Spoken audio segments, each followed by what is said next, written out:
Wala daw ako nung laban nila ni Cripply, kaya wala akong karapatang bumoto. Eto nga si Sinyo, tinanong mo pa, nandito, hindi ka pa rin nanalo. Yo! Tangina, di ba? Pinagyayabang na naman yung mga championships.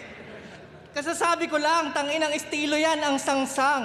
O di ba kung wala kang title at yung ginayang round ko kay Poison, edi sana wala kang round 3, gago. Di na nag-rhyme kasi ang lupit mo. Yo!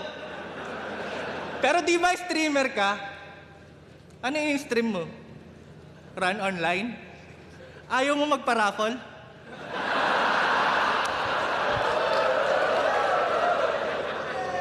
Total, pabibo ka naman yung mananalo, bigyan mo ng sample.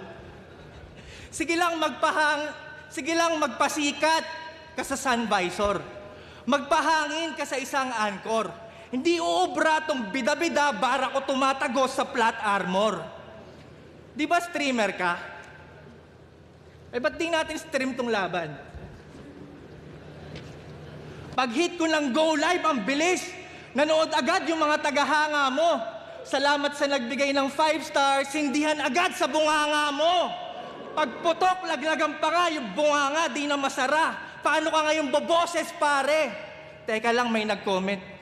Okay lang yan, M-Site, total, wala ka namang sinabi. Tangina, wag mo pansinin itong mga nambabash. Binabato ko ng mga pangit na komento. Para mas masaya ako na lang mambabash. Boom! Ngud-ngud sa simento. Hambalusin hanggang maging gulay, magmukhang basahan na pangkuskos.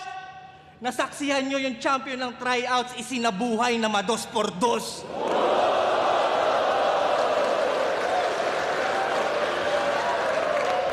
Yo!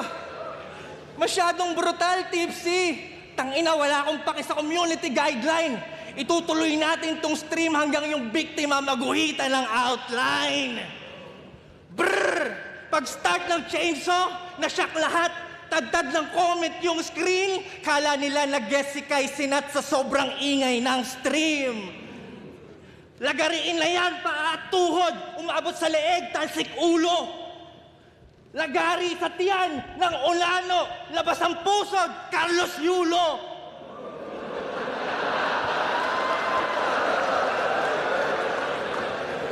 Napanood nyo ba?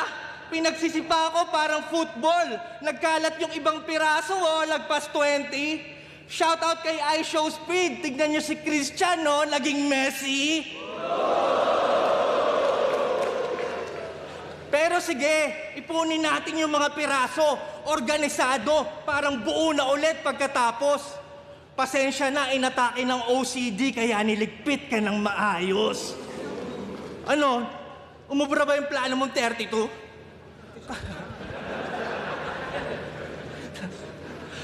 Kala mo siguro di ako pwede magduelo sa 32. Emilia Earhart, mataas mong ere, pinaglaho ng 32.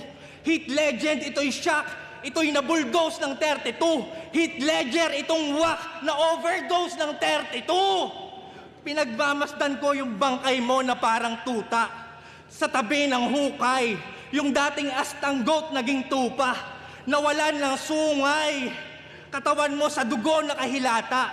Wala ng kulay. Ngayon kahit ano pang pabibo ng bata, wala ng buhay. Kaya naman ang daling isinilid, walang palag. Hindi na malikot.